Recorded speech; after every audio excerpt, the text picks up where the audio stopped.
Assalamualaikum warahmatullahi wabarakatuh. Nama saya Anni Hayatun Nafiah, Fakultas Syariah dan Hukum, Prodi Hukum Keluarga Islam. Di sini saya akan mereview video yaitu pada mata kuliah Hadis Ahkam. Dan video tersebut adalah video yang sudah di-share di channel YouTube-nya teman saya yaitu Siti Aisyah, yang dimana dalam video tersebut membahas tentang rujuk. Apakah teman-teman pernah melihat pasangan yang sukanya cerai rujuk? Mungkin tetangga kalian atau orang yang mungkin dekat dengan kalian yang tidak jauh, atau mungkin saudara kalian. Mereka cerai dan rujuk dengan sesukanya tanpa diketahui oleh orang lain, tanpa adanya saksi atas perceraian dan rujuk mereka. Apalagi kalau perceraian mereka sudah didaftarkan di pengadilan dan mereka ingin rujuk kembali. Gimana nih caranya dan apa saja syaratnya? Kali ini saya akan review video yang sudah dipaparkan sebelumnya dan membahas dan menganalisis hadis tentang rujuk yang mengharuskan adanya saksi. Karena padahal termasuk syarat dari rujuk adalah adanya saksi yang menyaksikan tentang rujuknya kembali pasangan tersebut untuk menghindari terjadinya kesalahpahaman dan fitnah. Hadis tentang saksi dalam rujuk ini diriwayatkan dari Imam bin Husain yang berbunyi, An Imran bin Husain radhiyallahu an su'ila 'anir rajuli yutallaqu thumma yuraji'u wa la yushhidu faqala ashhid 'ala talaqiha wa 'ala ju'atiha. Sunan Abu Dawud. Hakadha mauqufa wa sanaduhu sahih. Dari Imran bin Husain radhiyallahu an, bahwasannya ia ditanya tentang laki-laki yang mentalak istrinya, kemudian merujukinya dengan tanpa saksi. Ia berkata, hendaklah kamu saksikan pada talaknya dan pada rujuknya. Demikianlah yang diriwayatkan oleh Abu Dawud, mauquf dan sanadnya sahih. Lalu kita akan menganalisis hadisnya. Sanadnya yaitu yang pertama, rawi yang pertama yaitu Imran bin Husain, merupakan sahabat Nabi yang masuk Islam pada tahun 7 Hijriah bersamaan dengan masuknya Abu Hurairah. Ia terkenal sebagai perawi yang siqah dan merupakan rawi kedua yang paling banyak meriwayatkan hadis. Tahun kelahiran beliau belum diketahui, namun wafatnya pada tahun 52 Hijriah. Selanjutnya yaitu Abu Dawud. Pemilik sanad Abu Dawud ini bernama lengkap Abu Dawud Sulaiman al-Ashid. Beliau lahir pada tahun 202 Hijriah dan meninggal pada tahun 275. Abu Dawud berpendapat bahwa hadis ini adalah hadis yang sahih, sanadnya bersambung atau mutawatir, dan diriwayatkan oleh periwayat yang adil dan dhabit, atau hafalannya kuat, sehingga sanadnya bersambung kepada Rasulullah, atau terakhir berasal dari kalangan sahabat tanpa mengandung syadz atau kejanggalan ataupun ilat atau cacat. Hadis ini memenuhi syarat-syarat hadis sahih. Jadi hadis ini sah digunakan sebagai dalil hukum.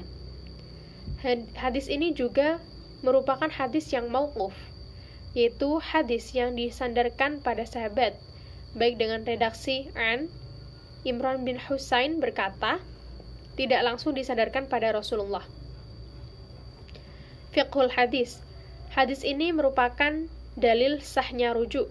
Para ulama bersepakat bahwa seorang suami berhak merujuk kembali istrinya pada tolak raj'i, yaitu tolak 1 atau 2 selama istri masih dalam keadaan iddah, tanpa mempertimbangkan izin dari si istri dan wali dari si istri.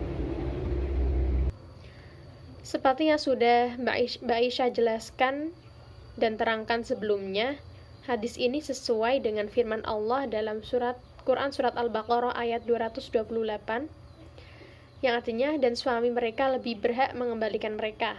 Hadis ini juga menunjukkan perintah adanya saksi atau persaksian sebagaimana dalam firman Allah Ta'ala pada surat At-Talaq ayat 2, wasyhadu dzawi adla minkum, dan bersaksilah pada mereka yang hanya di antara kamu. Berdasarkan hadis ini, Imam Syafi'i berpendapat dalam qaul qadimnya bahwasannya saksi dalam rujuk adalah wajib. Dalam qaul jadidnya, Imam Syafi'i berpendapat bahwa saksi adalah sunnah dalam rujuk. Begitu juga pendapat Imam Malik, Imam Ahmad, dan Imam Hambal. Hal ini karena tidak wajibnya saksi dalam tolak, maka dalam rujuk pun tidak wajib.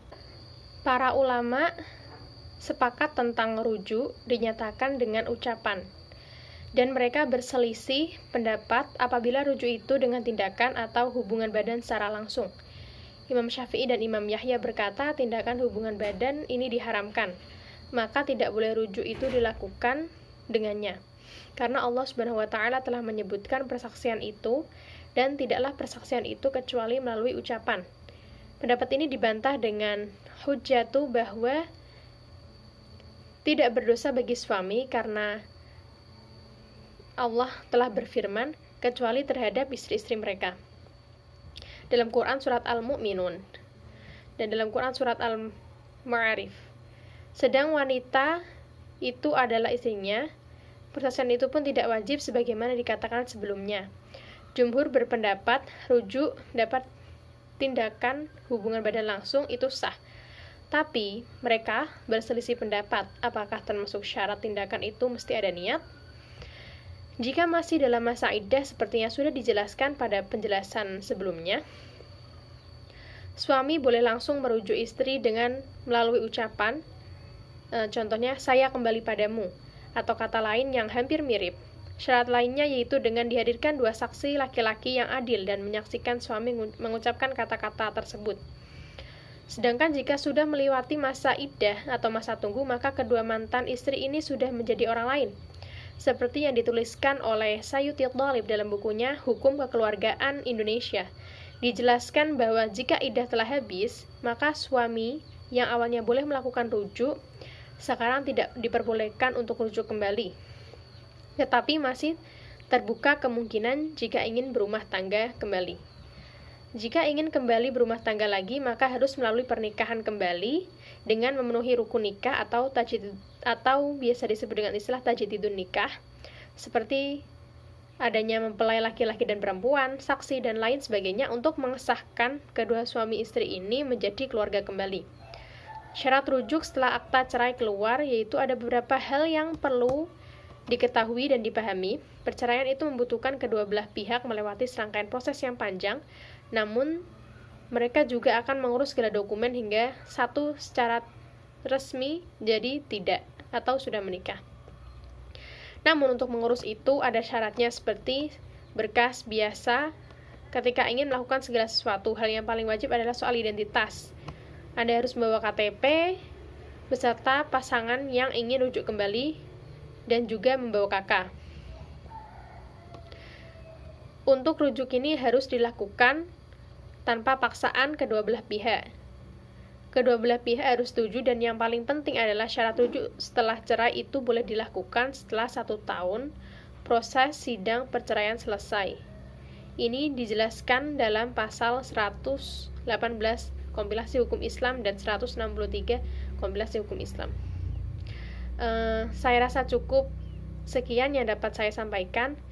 Jika banyak kesalahan kata yang saya ucapkan, mohon maaf sebesar-besarnya. Wabillahi taufik wal hidayah. Wassalamualaikum warahmatullahi wabarakatuh.